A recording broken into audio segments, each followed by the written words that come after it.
Yo mga tol, dito tayo ngayon sa breeding area ko ng mga crayfish natin. Tapos may mga iba-ibang isda naman ako dito. Like ganito, molly, may mga swordtail. Tara mga tol, pasyalan natin yung mga crayfish natin para check natin kung may mga eggs na sila doon. Okay?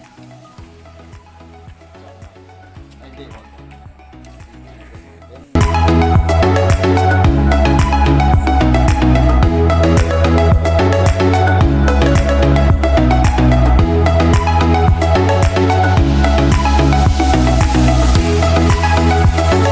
Ito yung ating crayfish red na crayfish natin. Mga tol, maraming egg to. Yung crayfish natin yun, no?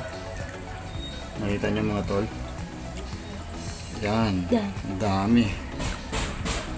Siguro mga nasa 800. Estimate ko lang mga tol pag nabuhay natin to. Yan.